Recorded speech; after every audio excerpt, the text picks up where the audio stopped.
அந்த ஜாதகங்கிறது நமக்கான blue print. இந்த வீடு கட்டினதுக்கப்புறம் 5 வருஷம் கழிச்சு நான் என்னவா இருக்க போகிறேன், இதெல்லாம் பிரசனம் பேசும். என் வீட்டு பக்கத்தில் யார் எனக்கு குடி வர போகிறா, ஏத்தாப்புல இருக்கிறவங்களோட பேர் என்னவா இருக்க போகுது, இதெல்லாம் பிரசனம் சொல்லும். எதையும் ப்ரூவ் பண்ணுங்க, நாங்கள் அப்புறம் நம்புகிறோம் அப்படின்னு. சரி பண்ணிடுவோம் அப்படின்ட்டு ஒரு நம்பரை இயக்கி நமக்கு தேவையானதை சாதிச்சுக்கலாம். ஒரு சைன் நம்ம பிரபஞ்சம் நம்மகிட்ட பேசிக்கிட்டே இருக்கும். எது வழியாக பேசணும், நம்பர் வழியாக தான் பேசும். சக்ஸஸ் பீப்புள் பின்னாடி எல்லார் பின்னாடியும் நியூமராலஜி கண்டிப்பாக இருக்குது. இது ஒரு சேலஞ்சாகவே சொல்லலாம். ஒரு பேர் இருக்குது, அந்த எக்ஸ் அப்படிங்கிற பேருக்கு பக்கத்தில் டு நாட் டிஸ்டர்ப் மீன் போட்டு சேவ் பண்ணிடுங்கன்றேன். நிச்சயமாக அவங்கள்ட்ட இருந்து கால் வரவே வராதுங்க. நீங்கள் வேணால் செக் பண்ணி பாருங்க. வேணும்னு நினைக்கிறேன் கால் மீன் போடுங்க.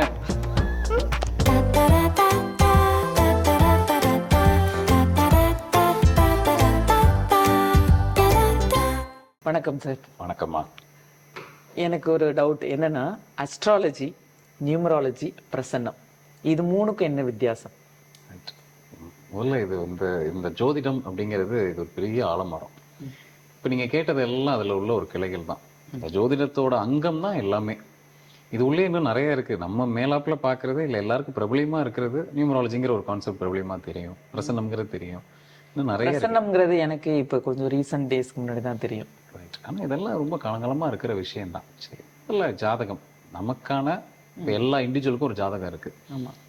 பிறக்கிற அன்னைக்கு அன்றைக்கி வான் மண்டலத்தில் என்ன கிரகங்கள் போய்கிட்டு இருக்கோ, சஞ்சாரம் பண்ணிகிட்டு இருக்கோ, அதை நம்ம ஃப்ரீஸ் பண்ணி நமக்கான ஜாதகமாக நம்ம பயன்படுத்திட்டு வரோம். அந்த ஜாதகங்கிறது நமக்கான ப்ளூ பிரிண்ட்டு. இப்போது ஒரு எலக்ட்ரானிக் டிவைஸ் வாங்குகிறோம், ஒரு செல்ஃபோனோ ஒரு டிவியோ வாங்குகிறோம். ஓடுற வரைக்கும் சரி. திடீர்னு ஓடிக்கிட்டே இருக்கிற ஒரு டிவி நின்று போச்சுன்னா என்ன பண்ணுவோம்? அதோட ப்ளூ பிரிண்ட் மேனுவலை திறந்து பார்ப்போம். எந்த ஒயர் என்ன பண்ணணும், எப்படி என்ன இதுன்னு. அது எதுவும் நமக்கும் நம்ம வண்டி ஓடுற வரைக்கும் எல்லாம் சரி. திடீர்னு நடுவில் கொஞ்சம் மக்கர் பண்ணிச்சு, கொஞ்சம் நடுவில் ஏதாவது கொஞ்சம் ரிப்பேர் ஆச்சுன்னா நமக்கான மேனுவல் இல்லை நமக்கான ப்ளூ பிரிண்ட் தான் நமக்கான ஜாதகம். சரி, பிறக்கிற அன்னைக்கு நம்மளோட பிராப்தங்களை சொல்ல வர்றது ஜாதகம்.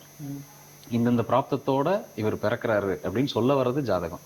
அதனால தான் பிறக்கும் போதே எல்லாரும் ஒன்று போல இல்லையே, அங்கேயே அந்த ரேஸ் ஆரம்பிச்சிருது. ஒருத்தர் நல்ல காஸ்ட்லியான ஒரு ஹாஸ்பிட்டலில் பிறக்கிறாரு, ஒருத்தர் தரையில் ஒரு சாதாரண ஒரு ஸ்டாண்டர்டில், இன்னும் ஒருத்தர் அந்த ஹாஸ்பிட்டலுக்குள்ளேயே ஏசி பெட்டு, ஒருத்தர் நான் ஏசி பெட்டு. இவ்வளோ வித்தியாசம் இருக்குது இதில். அப்போது இதெல்லாம் பழைய கர்மாவையும் சேர்த்துட்டு தான் நம்ம பிறக்கிற அன்னைக்கே வந்துடுறோம். சரி, அப்போது இது ஸ்டார்ட். ஒருத்தரோட லைஃப் அங்கே ஸ்டார்ட் ஆகுது, அந்த ஜனனம் அங்கேருந்து ஸ்டார்ட் ஆகுது. அப்படியே இருக்குமா? ஒரு 20 வருஷம் 30 வருஷம் கழிச்சு அந்த ஜாதகமே அப்படியே போய்கிட்டு இருக்குமா? நல்லது கெட்டது நம்ம பண்ணியிருக்க மாட்டோமா? கண்டிப்பாக பண்ணியிருப்போம். ஒவ்வொரு நாள் நம்ம புண்ணியங்களும் சேர்ப்போம், தெரிஞ்சு சேர்ப்போம், தெரியாமல் சேர்ப்போம். ஒருத்தருக்கு போகிற போக்கில் ஏதாவது ரோட்டில் ஏதாவது கையை பிடிச்சி கிராஸ் பண்ணி விட்டுட்டு கூட போயிருப்போம். அதெல்லாம் புண்ணியங்கள் தானே. வெறும் நம்ம ஒரு பரிகாரம் பண்ணால் மட்டும்தான் நம்ம புண்ணியம் லிஸ்ட்டில் போய் உட்காரணுன்றது கிடையாது. ஒரு காக்கைக்கு சாதம் வைக்கிறது கூட அது ஒரு வகையான புண்ணியம் தானே. கண்டிப்பாக. ரைட். அப்போ இதெல்லாம் நம்ம பேங்க் அக்கௌண்ட்டில் ஆட் ஆகிற மாதிரி நம்மளோட புண்ணியம் அப்படிங்கிற அக்கௌண்ட்டில் ஆட் ஆகிட்டே வரும் இல்லையா? அதே மாதிரி யாரையா திட்ட மாட்டோமா நம்ம ஆஃபீஸில்? நிறைய. வீட்லேயும் நம்ம கொஞ்சம் கடிச்சுப்போம் இல்லையா? இதெல்லாம் இருக்க தானே செய்யும். ஸோ இந்த ப்ளஸ் மைனஸ் ரெண்டு சேர்ந்துக்கிட்டே ஆட் ஆகிட்டே வரும். பிரசனம்ங்கிறது என்ன அப்படின்னா, இன்னைக்கு ப்ரெசென்ட்ல நான் என்னோட ரிப்போர்ட் கார்டு என்ன, என்னோட ஸ்கேன் ரிப்போர்ட் என்ன. ஒரு டாக்டர் கிட்ட போகிறோம், ஒரு நோயை கையை பிடிச்சா ஒரு டயக்னைஸ் பண்ணுறதுங்கிறது வேற. ஒரு ஸ்கேன் எடுத்துகிட்டு போகும்போது அவருக்கு ரொம்ப குயிக்காக இருக்கும் அந்த டயக்னைஸ். இன்னொன்று ஸ்கேன் ரிப்போர்ட் தெளிவாக சொல்லும். இதுதான் உள்ளுக்குள்ளேயே ஒரு கட்டி இருந்தாலும் அந்த கட்டி இப்படி இருக்குது இப்படி இருக்குது இப்படி இருக்குன்றது தெளிவாக சொல்லும். அதே போல தான் பிரசனம். பிரசனங்கிறது நம்மளோட ஒரு ஸ்கேன் ரிப்போர்ட். இன்றைக்கு நான் இது வரைக்கும் நான் என்ன புண்ணியம் பண்ணியிருக்கேன், என் லைஃப் இதுக்கப்புறம் என்ன யூட்டன் எடுக்க போகுது, என்ன செஞ்சால் சரியாக இருக்கும். வீடு கட்டுவேன் அப்படிங்கிறது ஜாதகத்தில் ஃபிக்ஸ்டு, அது இருக்கும். துல்லியமாக எப்போ கட்ட போகிறேன், யார் எனக்கு கொண்டு வந்து பணம் கொடுக்க போகிறா, இந்த வீடு கட்டினதுக்கப்புறம் 5 வருஷம் கழிச்சு நான் என்னவா இருக்க போகிறேன், இதெல்லாம் பிரசனம் பேசும். என் வீட்டுக்கு பக்கத்தில் யார் எனக்கு குடி வர போகிறா, ஏத்தாப்புல இருக்கிறவங்களோட பேர் என்னவா இருக்க போகுது, இதெல்லாம் பிரசனம் சொல்லும். ஓ, ஆனால் அது உண்மையாக இருக்குமா சார்? ஆமாம், அதுக்கு பேர் தான் பிரசனம். அவ்வளோ துல்லியமாக இருக்கும். இதுக்கு ஒரு சூப்பரான ஒரு உதாரணமும் சொல்லலாம். இதில் எனக்கு என்னோட கிளைண்ட் மூலமாக நடந்த ஒரு அனுபவம். அவங்களுக்கு ஜாதகத்து மேலே நம்பிக்கையே கிடையாது.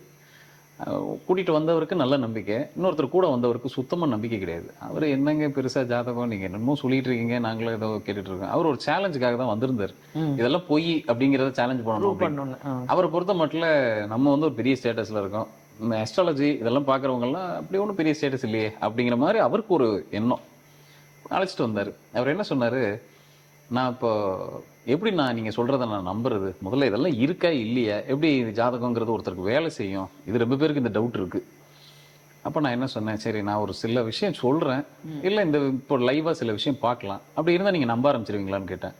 அப்படி இருந்தால் நான் நம்புவேன் சார், எதையும் ப்ரூவ் பண்ணுங்க, நாங்கள் அப்புறம் நம்புகிறோம் அப்படின்னு. சரி பண்ணிடுவோம் அப்படின்ட்டு நீங்க ஒரு பேரை மனசுல நினைச்சுக்கோங்க சார் அப்படின்ட்டேன். யாராவது ஒருத்தர் பேரை மனசுல நினைச்சுக்கோங்க, அதை ஒரு பேப்பரும் கொடுத்து அதில் எழுதிக்கங்கன்ட்டேன். எழுதி நீங்களே வச்சுக்கங்க, அதை என்கிட்ட காட்ட வேண்டாம், நான் வேணா திரும்பிக்கிறேன் இந்த பக்கம் அப்படின்ட்டேன். சொல்லிட்டு நான் ஒரு ஒரு 5 செகண்ட் ஆன உடனே நான் கேட்ட கேள்வி என்ன அப்படின்னா, நீங்க எழுதின பேர் ஈஸ்வரியா அப்படின்னு கேட்டேன். அந்த பேப்பர்ல நீங்க எழுதியிருக்க பேர் ஈஸ்வரியா அப்படின்னு கேட்டேன். அவர் ஒன்றும் சொல்லலை, அப்படி ஸ்டன் பண்ணி நீ பார்த்துக்கிட்டே இருந்தாரு. இன்னும் கொஞ்ச நேரம் கழிச்சு, ஒன்று அது நாகேஸ்வரியா இருக்கணும், இல்லைன்னா பரமேஸ்வரியா இருக்கணும். அவர் ஒரு நிமிஷம் அந்த சேரை விட்டு எந்திரிச்சு வந்துட்டார் என்கிட்ட. அவர் அந்த பேப்பர்ல காமிச்ச பேர் என்னன்னா, நாகேஸ்வரி என்கிற பரமேஸ்வரின்னு எழுதி வச்சிருக்காரு அதுல. இதுக்கு ஒரு பின்னணி இருக்கு. இது எப்படி நான் சொன்னேன் அப்படின்னா, இது ஒன்றும் மாய மந்திரம்லாம் இல்லை. அவர் வந்த டயத்துக்கு அந்த நேரத்துக்கு என்ன பிரசனம் போயிட்டு இருக்குன்னு பார்த்தேன். அப்போ சந்திரன் அப்படிங்கறது எனக்கு குறிகாட்டுச்சு. அதுக்கு ஒரு பிரசனம் இருக்கு. அந்த சந்திரன் குறிகாட்டுச்சுன்னா அது ஈஸ்வரியை தான் குறிகாட்டும். அது ராகுவோட சேர்ந்திருக்கும் போது ஒருவேளை அது நாகேஸ்வரியா இருக்கலாம். மேல குருவோட அந்த மேல் வெளிவட்ட கிரகம் குருவும் கிராஸ் ஆகுது, அப்போ பரமேஸ்வரியாவும் இருக்கலாம். ஏன்னா பரம்ங்கிறது குருவை குறிக்கும். இப்படி எல்லாம் மைண்டுக்குள்ள எனக்கு ஓடிக்கிட்டே இருக்கு. இது கண்டுபிடிக்கிறதுக்கு எனக்கு ஒரு 10 செகண்ட் 15 செகண்ட் தான் ஆச்சு. கேட்ட உடனே அவர் அடுத்த செகண்டே ஸ்டன் ஆயிட்டார். சார் இப்போ நான் நம்புறேன் சார், இது வந்து சும்மா விளையாட்டு கிடையாது, இது எப்படி சொன்னீங்கன்ற அந்த பின்னணி சொன்னதுக்கு அப்புறம் அப்ப இது ஒரு கால்குலேஷன் தான், இது ஒரு கணக்கு தான். இப்போ எப்படி ஒரு வண்டிக்கு எல்லாத்துக்கும் ஒரு மெக்கானிக் தேவைப்படுதோ, மனுஷனுக்கும் ஒரு மெக்கானிக் தேவைப்படுது. கண்டிப்பா ஒரு டாக்டர் தேவைப்படுது, ஒரு மெக்கானிக் தேவைப்படுது. அந்த இன்ஜினை சரி பண்ணி ஓட வைக்கிறது தான் இந்த ஜோதிடம்ங்கிறது. அதுல சில அங்கங்கள் தான் பிரசன்னம், நியூமராலஜி, எண்கணிதம், அதாவது எண்கணிதம் சொல்லப்படுற நியூமராலஜி, எண்கணிதம், பஞ்சபட்சி, டேரட் கார்டு ரீடிங் எல்லாமே.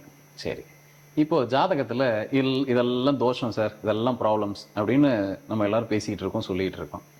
பிரசன்னம் அந்த இருக்கிற பிரச்சனையை கடந்து போறதுக்கு நமக்கு ஹெல்ப் பண்ணும். இது பிரசன்னம் செய்யும். ஒரு பரிகாரமும் நமக்கு ஒரு விஷயத்த ஒரு பர்டிகுலர் பர்பஸ்க்காக கடந்து போக வைக்கும். அதுக்கு அடுத்து தந்திர சாஸ்திரம்னு இருக்கு.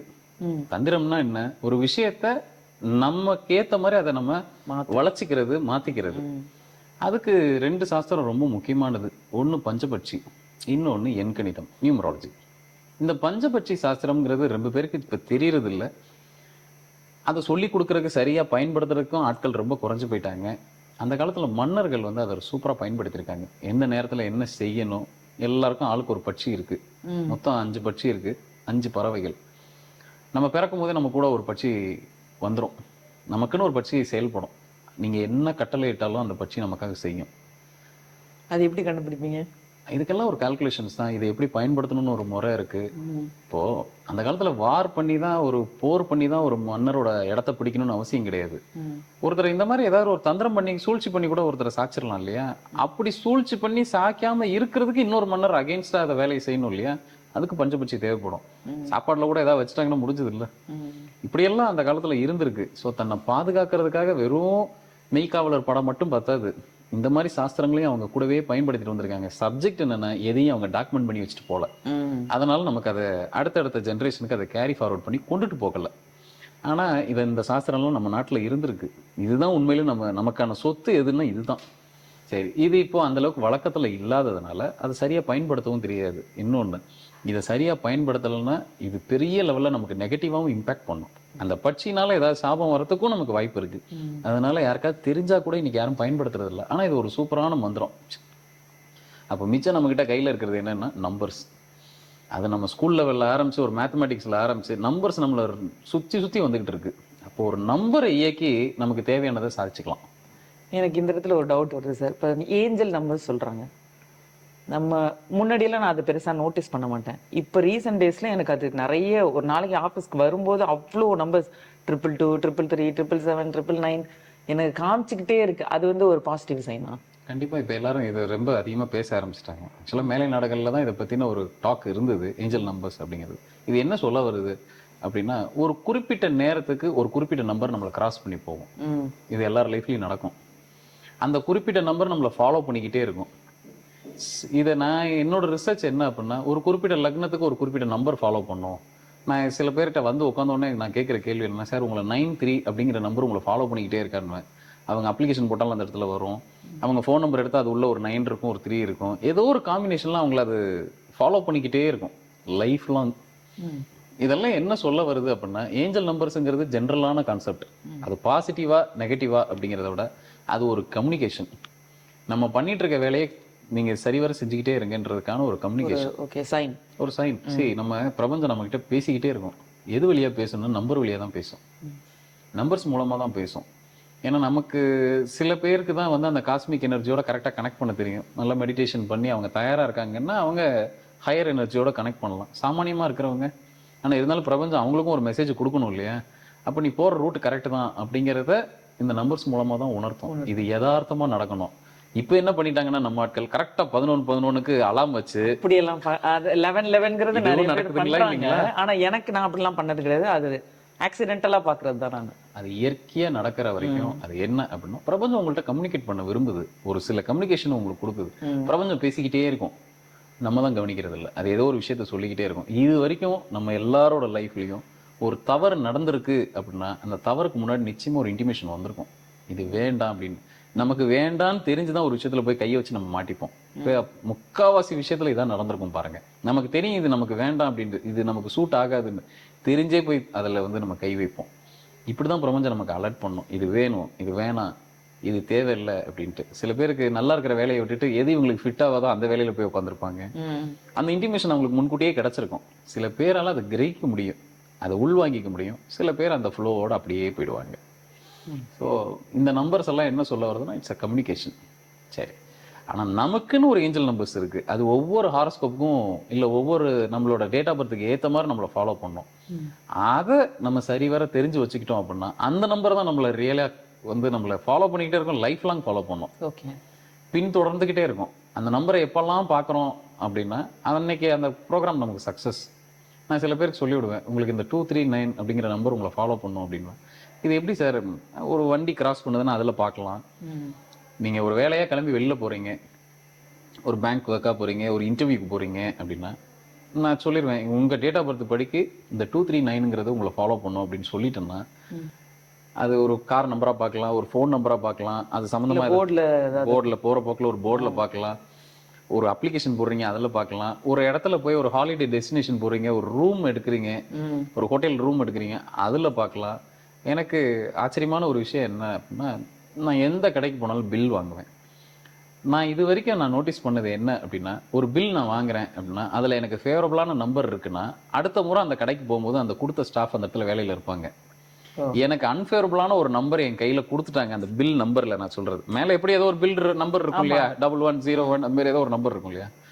எனக்கு ஃபேவரபிள் இல்லாத ஒரு அன்ஃபேவரபிள் நம்பர்ல அந்த பில் நம்பர் வந்துச்சுன்னா இப்படி ஒரு இன்சிடென்ட் நடந்துச்சு. அப்படி ஒரு அன்ஃபேவரபுளான நம்பர் ஒரு முறை நான் ரெகுலராக போய் ஒரு இடத்துல ஒரு ஸ்டேஷனரி வாங்குறக்கா போவேன். நான் சொன்னேன், அம்மா நீ அநேகமாக இந்த கடையில் இன்னும் ஒரு வாரம் 10 நாளில் நீங்கள் இந்த வேலையை விட்டு போயிடுவீங்க அப்படின்னா. ஐயோ என்ன சார் திருதுப்புன்னு இப்படி சொல்லிட்டீங்க. எனக்கு யாருன்னே தெரியாது. நான் சொன்னேன், எனக்கு நம்பர் ஏதோ மாற்றி வந்திருக்கு, இது வரைக்கும் ரெகுலராக எனக்கு வர்ற நம்பர் இல்லாமல் மாற்றி வந்திருக்கு, எனக்கு தெரிஞ்ச என்னமோ நீங்கள் இந்த இடத்துல இருக்க மாட்டீங்கன்னு தோணுது, அப்படி ஒருவேளை நடந்துச்சுன்னா எனக்கு கொஞ்சம் சொல்லுங்கள், இன்டிமேட் பண்ணுங்கன்ட்டு வந்துட்டேன். கரெக்டாக ஒரு வாரத்தில் அந்த அம்மா வேலையை விட்டு போயிட்டாங்க. ஏதோ அவங்களுக்குள்ள ஏதோ அங்கே பாஸ்க்கு அவங்களுக்கு காரணம். இது என்ன சொல்ல வரேன் அப்படின்னா, அந்த நம்பர்ஸ் நம்மளை இன்டிமேட் பண்ணிக்கிட்டே இருக்கும், நம்மளை பின் தொடர்ந்துக்கிட்டே இருக்கும், நம்ம தான் கவனிக்கிறது இல்லை. இதை சரியாக நம்ம இயக்க ஆரம்பிச்சிட்டோம் அப்படின்னா, நான் ஏற்கனவே சொன்னேன் இல்லையா, நம்ம ஜாதகத்தில் பிரச்சனைகள் இருக்க தான் செய்யும். எனக்கு இன்னைக்கு இந்த காரியம் நடக்கணும், நான் நம்பர்ஸை வச்சு சாதிச்சுட்டு போயிட்டே இருக்கலாம். சரி, இப்போ ஒரு ஜாதகத்துல இப்போ உங்களுக்கு சொல்றீங்களா, ஒரு ராசிக்கு ஒருத்தவங்க பிறந்தாங்கன்னா அவங்களுக்கு ஒரு நம்பர் இருக்கு, அந்த நம்பரை எப்படி நம்ம ஃபைண்ட் அவுட் பண்றோம்? அதுக்கு தானே நாங்க இருக்கோம். இதுக்கு ஒரு எக்ஸ்பர்ட் தேவைப்படுது இல்லையா, இதுக்கு ஒரு ரிசர்ச் தேவைப்படுது, இதுக்கு ஒரு எக்ஸ்பர்ட் தேவைப்படுது. உங்களுக்கு அதை கண்டுபிடிக்க தெரிஞ்சிருச்சு அப்படின்னா நீங்க யாரையும் போய் கேட்கணும்னு அவசியமே கிடையாது. ஆனா அட்லீஸ்ட் நான் என்ன சொல்றேன்னா, வாட்ச் பண்ணவாத ஆரம்பிங்க. நம்மள எந்த நம்பர், ஒரு ராசிக்கும் ஒரு நம்பர் இருக்குமா, இல்ல ஒவ்வொரு ஜாதகத்துக்கும் ஒரு நம்பர்? ஒரு ஹாரோஸ்கோப்புக்கும் ஒரு டேட் ஆஃப் பர்த்துக்கும் ஒரு நம்பர் வந்து ஃபாலோ பண்ணும். ஒரு நம்பர் இல்ல, அது ஒரு காம்பினேஷன் ஆஃப் நம்பர்ஸ் இருக்கு, அதுதான் அவங்களை ஃபிட் பண்ணும். சில பேருக்கு அதை அவங்க புண்ணியங்களுக்கு ஏற்ற மாதிரி அதை எடுத்து கொண்டு வந்து அப்படி பிளேட்ல கொடுக்குற மாதிரி கொடுக்கும். சில பேருக்கு இதை எப்படி ஒரு உதாரணத்தோட சொல்லலாம்.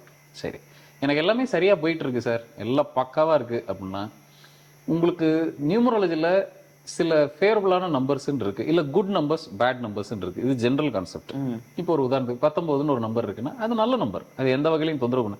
13ங்கிற நம்பர், அந்த பேரை கேட்டாலே அது டெவில். 31 அது அதோட அர்த்தம் வேற. பட் 13ன்னா எல்லாரும் எடுப்பாங்களா? யோசிப்பாங்க, ரொம்ப யோசிப்பாங்க. வெஸ்டர்ன் கண்ட்ரீஸ்லயும் சரி, இங்கேயும் சரி, அந்த 13ன்னு வரும்போது எல்லாருக்கும் ஒரு பயம் இருக்க தான் செய்யும். அப்ப இது என்ன சொல்ல வருது, அது இயற்கையாவே அது பேட் நம்பர். சரி, இது எப்படி பார்க்கலாம் அப்படின்னா, நான் வந்து ஒரு இடத்துக்கு போறேன். நான் ஒரு ஹோட்டல் ரூமை செக்இன் பண்றேன் அப்படின்னா, என்னோடது கரெக்ட்டா என்னோட பேரும், என்னோட டேட் ஆஃப் பர்த்க்கு ஏத்த மாரி எனக்கு எல்லா டியூன் கரெக்ட்டா இருக்கு அப்படின்னா, எனக்கு ஃபேவரபிளான நம்பர் அந்த ஹோட்டல் ரூமா வரும். இல்ல நான் போய் ஒரு கார் புக் பண்றேன், ஒரு 2 வீலர் புக் பண்றேன்னா, எல்லாமே என்னோட சரியா தான் எனக்கு இயங்கிட்டு இருக்கு. என்னோட பேரும், என் டேட் ஆஃப் பர்த்க்கு ஏத்த மாரி என்னோட அந்த வைப்ரேஷன்ஸ் கரெக்ட்டா இருக்கு அப்படின்னா, எனக்கு வர வேண்டிய நம்பர் எனக்கு ஆட்டோமேட்டிக்கா வரும். நான் போய் தேடணும்னு அவசியம் இல்ல.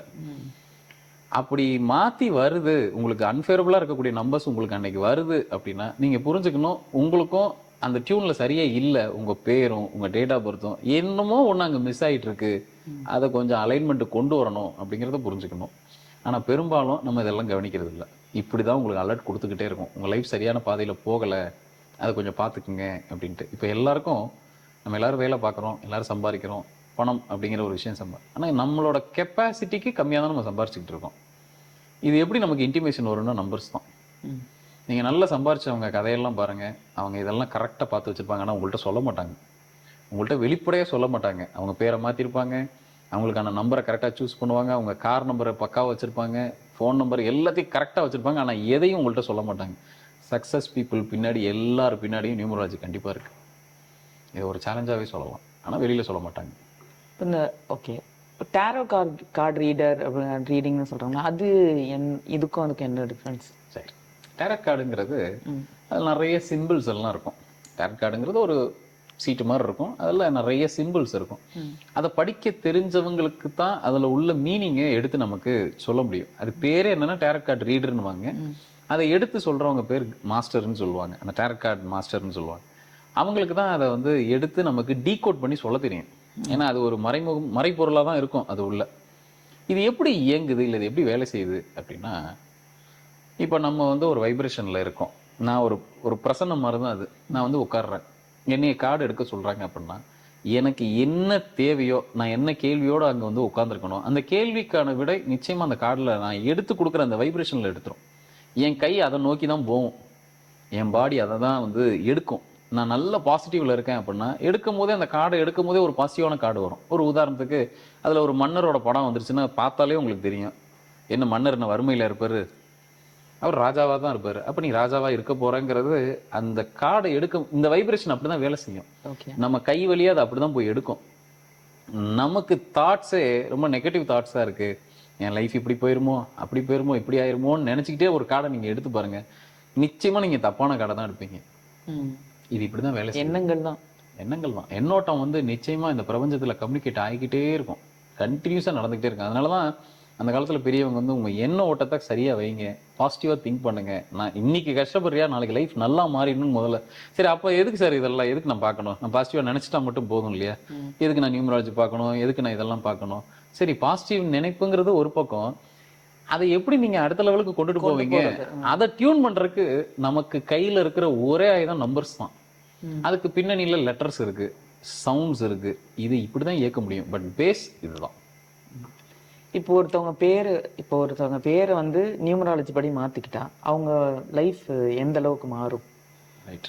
அப்படி நியூமராலஜி படிக்கு பேர் மாத்தினவங்க லைஃப் எல்லாம் எப்படி மாறி இருக்கு நம்மளே லைவ் எக்ஸாம்பிள் நிறைய பார்த்துருக்கோம். பெருசா ஜெயிச்சவங்க எல்லாருக்கும் அவங்க ஒரிஜினல் பேர் வேற, இல்ல அவங்களோட இயர் பேர் வேற.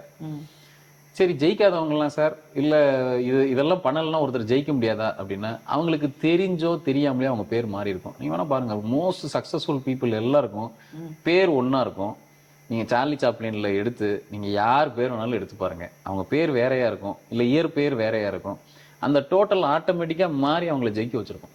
ஆக்சுவலா சார்லி சாப்ளினோட ஒரிஜினல் பேரு சார்ல்ஸ் ஸ்டீஃபன் சாப்ளின், அந்த மாதிரி ரொம்ப பெருசா வரும்.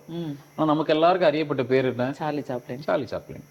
அப்போ அந்த பேர் ஜெயிக்க வைக்கிறதுக்காக அதை ஆட்டோமேட்டிக்கா அவரே சூஸ் பண்ணி வச்சு அதை ஜெயிக்க வச்சிருச்சு அவரை. நான் இப்ப இதெல்லாம் வைக்கலன்னா என்ன நடந்திருக்கும்? எங்கேயோ இருந்திருப்பாரு ஒரு இடத்துல. அவர் ஆக்சுவலா அவர் பிறந்தது ஒரு நாடு, ஜெயிச்சது ஒரு நாடு, இன்னைக்கு உலகம் ஃபுல்லா போயிட்டாருல்ல. இன்னைக்கு எல்லாருக்கும் தெரியற மாதிரியான ஒரு கேரக்டரா இருக்காரு இல்லையா? அப்படி ஒரு இமயத்தை தொட்டுட்டாருல்ல அவரு. இப்படி நீங்க யார் கதையை வேணாலும் எடுத்துக்கோங்க, நிச்சயமா அவங்க பேர் வேறையா இருக்கும். பேர் மாறி தான் ஜெயிச்சிருப்பாங்க. மாறிடுச்சுன்னா இப்ப ஏதாவது லெட்டர்ஸ் மாதிரி மாத்தினாவா இல்ல பேரையவே மாத்த? சில பேருக்கு பேரே மாறி இருக்கும். சில பேருக்கு ஒரு சின்ன லெட்டர் ஏ ஒரு சில வேலையை செஞ்சுட்டு போயிடும். ஒரு லெட்டர் ஏ கூட்டுறதுனால குறைக்கிறதுனால ஒரு வேலையை செஞ்சுட்டு போயிடும். நான் வேணா ஒரு விஷயம் இதுக்காக நான் சொல்றேன். அது எப்படி சார் ஒரு லெட்டர் ஏவை கூட்டுறதுனால, இப்போ ராஜான்னு இருக்கு, ஒரு லெட்டர் ஏவை கூட்டுறதுனால ஏதாவது மாற்றம் நடந்துட போதா? இப்படி கேட்குறவங்களும் இருக்காங்க இல்லையா? அப்படி என்ன என் லைஃப்ல அது செஞ்சிட போகுது? சரி, இதை வேணா செக் பண்ணி பாருங்க. நம்மளோட செல்போன் இருக்கு, அந்த செல்போன்ல நமக்கு பிடிக்காத ஒரு கான்டாக்ட் இருக்குன்னு வச்சுக்கிறோம், இல்ல நம்மளை ரொம்ப தொந்தரவு பண்றாங்கன்னே வச்சுக்கிறோம் ஆஃபீஸ்ல. அந்த கான்டாக்டை நம்ம வந்து ஒரு பேர்ல சேவ் பண்ணி வச்சிருப்போம். நான் ஒரு உதாரணத்துக்கு தான் சொல்றேன், நான் யாரையும் ஸ்பெசிஃபிக் பண்ணி சொல்லலை. இப்போ ஒரு உதாரணத்துக்கு மூர்த்தி அப்படின்னு ஒரு பேர் இருக்குன்னு வச்சுக்கிறோம். அந்த மூர்த்திங்கிற பேரை எதையாவது ஒரு 2 A 2 R எதையாவது ஒன்று அது உள்ள சேர்த்து விட்டுருங்க. உங்க செல்போன்ல நீங்க அப்படியே சேவ் பண்ணிக்கோங்க. அந்த நபர்கிட்ட இருந்து உங்களுக்கு அடுத்த நாள்ல இருந்து கால் வரவே வராது. சில பேருக்கு அடுத்த 1 ஹவர்ல இருந்தே கால் வராது. அவங்க உங்களுக்கு டிஸ்டர்ப் பண்ண மாட்டாங்க. நீங்க வேணா செக் பண்ணி பார்த்துட்டு சொல்லுங்க, கமெண்ட்ல போடுங்க. ஐயோ, எப்படி அது அப்பதான் வேலை செய்யும். நீங்க அந்த டோட்டலை டிஸ்டர்ப் பண்ணி விட்டு தான் பாருங்களேன். அந்த டோட்டல் நம்பர் டிஸ்டர்ப் ஆகுறது, டோட்டல் டிஸ்டர்ப் ஆகுறதுனால அந்த வைப்ரேஷன் உங்களை நெருங்க விடாது. ஓகே, உங்களை நெருங்க விடாதுன்னா உங்க செல்போன்ல தானே மாறி இருக்கு, நெருங்க விடாது. இதை நான் இப்படி சில பேர் கொடுப்பேன். சில பேருக்கு வந்து அவங்க பேரை போட்டு டு நாட் டிஸ்டர்ப்னே பக்கத்துல எழுதிருங்கன்னு, தட் இஸ் டைப் பண்ணி சேவ் பண்ணிருங்க. நம்ம நார்மலா என்ன பண்ணுவோம், ஒருத்தர் ரொம்ப தொந்தரவு பண்ணா பிளாக் லிஸ்ட்ல தூக்கி போட்டுருவோம். அதெல்லாம் வேண்டியதே இல்லைன்ற. டு நாட் டிஸ்டர்ப் மெசேஜை பிரபஞ்சத்துக்கு அனுப்ப, மிச்ச கதையை அவங்க பார்த்துப்பாங்க. ஒரு பேர் இருக்கு, அந்த எக்ஸ் அப்படிங்கிற பேருக்கு பக்கத்துல டு நாட் டிஸ்டர்ப் மீன் போட்டு சேவ் பண்ணிடுங்கன்றேன். நிச்சயமா அவங்கள்ட்ட இருந்து கால் வரவே வராதுங்க. நீங்க வேணா செக் பண்ணி பாருங்க. இதை நான் பல இடத்துல கொடுத்து, நிறைய பேர் கொடுத்து சக்சஸ். சரி, ஓகே. நீங்க இப்போ வந்து ஒருத்தவங்க டு நாட் டிஸ்டர்ப்னு, ஒருத்தவங்க வேணாம் அப்படின்னு வேணும்னு நினைக்கிறது, கால் மீன் போடுங்க. மெசேஜ் அடிக்கிறதுக்கு பதிலா ஓகே சேவ் பண்ணி பாருங்க. என்னன்னு பேர் போட்டு கால் மீன் பண்ணுமா? இது ஒரு இன்சிடென்ட்டே நான் சொல்றேன். இது ரொம்ப ரீசெண்டா நடந்தது. அவங்க பேர்லாம் வேண்டாம், ஒரு கிளைண்ட் தான். 2 பேரும் காதல் பண்ணிட்டு இருக்காங்க, லவ்ல இருக்காங்க, 2 பேரும் ரிலேஷன்ஷிப்ல இருக்காங்க. திடுதுப்புன்னு 2 பேருக்கு சண்டை. யாருக்கு தான் வர்றது, எல்லாருக்கும் தான் வரும். என்னை வந்து பார்த்தது அந்த பொண்ணு தான் வந்து என்னை பார்த்தாங்க. அதாவது இந்த பக்கம் அவங்க தான் வந்து என்னை பார்த்தாங்க. நல்லா வெல் டீசென்ட்டாக, அவங்க நல்லா படிச்சிருக்காங்க. இத்தனைக்கும் ஒரு முக்கியமான காலேஜில், ஒரு பெரிய ப்ராப்ளமான ஒரு காலேஜில், அது மெடிக்கல் காலேஜில் டீச்சிங் டிபார்ட்மெண்ட்டில் இருக்காங்க. அப்போ அவங்க ப்ரொஃபைல் என்னன்றதை பாருங்க. இருந்தாலும் அவங்களுக்கு ஒரு ஒரு ஒரு சின்ன ஒரு வருத்தம் கூட. இவ்வளோ நாள் ரிலேஷன்ஷிப்பில் இது பண்ணிட்டு இருந்தார், திடீர்னு பேசாமல் போயிட்டார். கிட்டத்தட்ட ஒரு 6 மாதம் பேசவே இல்லை. என்ன ஏதோ ஒரு சண்டைகள் இருக்கலாம் சார், இந்த ரிலேஷன்ஷிப் இப்படியே போயிடுமா அப்படின்ட்டு அவங்க என்கிட்ட வந்து கன்சல்ட் பண்ணுறக்கா வந்தாங்க. நான் அவங்களுக்கு கொடுத்த ட்ரீட்மெண்ட் ரொம்பலாம் இல்லை. உங்கள் பேரையும், நீங்கள் யார் ரிலேஷன்ஷிப்பில் நீங்கள் இது பண்ணிட்டு இருக்கீங்களோ அவரோட பேரையும் கொஞ்சம் நெருக்கமாக சேவ் பண்ணிக்கங்க உங்கள் செல்ஃபோனில். இதை வச்சு தான் பாருங்களேன் அப்படின்னு. வித்தின் ஒரு 1 வீக்ல அந்த நபர் தானா ஃபோன் பண்ணிட்டார். சும்மா, அதாவது ஏதோ ஒரு காரணமே இல்லாத ஒரு காரணத்துக்காக ஃபோன் பண்ணி, அதாவது ஏதோ பேசணுமேங்கிறக்காக ஒரு ஃபோனை போட்டு பேசிட்டாரு. இதுக்கு வேற ஒண்ணுமே பண்ணல. நான் கொடுத்தது இந்த ட்ரீட்மெண்ட் தான். விலகி இருக்கிற பேரை 2 பேரையும் சேர்த்துருங்கன்ட்டேன். ஆனா கால் மீன் போடல. இன்னும் சில பேருக்கு கால் மீன் போட்டு கொடுப்பேன். இன்னும் சில பேருக்கு இந்த மாதிரி பேர் 2த்தையும் சேர்த்துருங்கன்னு. ஒவ்வொருத்தருக்கும் ஒரு ட்ரீட்மெண்ட். நீங்க எப்படி போட்டாலும் அது வேலை செய்யும். இதுல இவ்வளவு விஷயம் இருக்குது. நீங்க போய் யாரையும் டிஸ்டர்ப் பண்ணணும்னு அவசியமே இல்லை. இதுக்கு நீங்க கோயிலா சுத்தணும்னு அவசியமே இல்லை. இதுதான் நம்பர்ஸை வச்சு நம்ம ப்ளே பண்றது. விஷயம் நடக்கலையா, இப்படி கொடுங்க, அது ஆட்டோமேட்டிக்கா அந்த வைப்ரேஷன் அங்க போய் சேரும், அவங்கள கால் பண்ண வச்சிரும். இது ரியலா நடந்த இன்சிடென்ட் இது. இப்போ எனக்கு அவங்க ஃபோன் பண்ணி சொல்லும் போது அப்ப நம்ம கொடுத்த எக்ஸ்பெரிமெண்ட் சக்சஸ், நம்ம கொடுத்த ப்ரோக்ராம். ஆனா எனக்கு இது ரொம்ப புதுசா இருக்கு. Do not disturb, call me எல்லாம் வந்து செஞ்சு பார்த்துட்டு உங்க மேலான கருத்துக்களை கமெண்ட்ல போடுங்க, அவ்வளவுதானே. ஒரு நேம் சாதாரண விஷயம் கிடையாது. நம்மளோட உடம்புல இருக்க மெட்டபாலிசத்தையே அசைச்சு பார்த்தோம். பொதுவா பி அப்படிங்கிற லெட்டர்ல, ஆல்பபெட்ல பேர் ஆரம்பிக்க வேண்டாம், அதை அவாய்ட் பண்ணிடுறது நல்லது. பொதுவாகவே இந்த லெட்டர் அவ்வளோ சீக்கிரம் யாரையும் முன்னேற்றி விடாது. தூக்கம் சரியா வரல சார், பேர் தூக்கத்தை கொடுத்துரும். அப்படி அந்த ஸ்லீப்பிங் பேட்டர்னை மாற்றி விட்டுரும், யூரின் ஃபார்மேஷனை மாற்றி விட்டுரும். அந்த உடம்பையே வந்து அப்படி நிறுத்தி அடுத்த கட்டத்துக்கு நகர வச்சிரும். உங்க நம்பர், உங்க டேட் ஆஃப் பர்த் என்னவோ அதை எழுதி ஒரு சார்ட் பேப்பர்லயே அதை எழுதி உங்க பேக்கெட்டுக்குள்ள வச்சுக்கோங்க. அன்னைக்கு நீங்க என்ன வேலைக்கு போறீங்களோ அது உங்களை சக்சஸ் கூட்டிட்டு போகும். ஒரு குழந்தை படிக்கவே மாட்டேங்குதுன்னு வச்சுக்கிறோம், அது கண்ணில் படுற மாதிரி 66ங்கிற நம்பர் மட்டும் எழுதி வைங்க. சுமாராக படிச்சுட்டு இருக்க குழந்தை டக்குன்னு குயிக்காக கிராஸ் பண்ண ஆரம்பிச்சிடும், நல்லா படிக்க ஆரம்பிச்சிடும். அந்த ஓங்கிற சவுண்டிங் வந்து ஒரு பிராண்டை ப்ராப்ளம் ஆக்கி விட்றோம். நீங்கள் ஜெயிக்கிறதுக்குன்னு நடந்து போயிட்டு இருக்கீங்க, இதெல்லாம் உங்களுக்கு தேவையில்லாமல் நெகட்டிவ் இம்பாக்ட் கொடுக்குதோ அவங்க எல்லாத்தையும் கழட்டி விட்டுருங்க உங்கள் லைஃப்ல. அவங்க தேவையே இல்லை, அவங்க எந்த காலத்துலையும் உங்களுக்கு நல்லது பண்ண போகிறது இல்லை.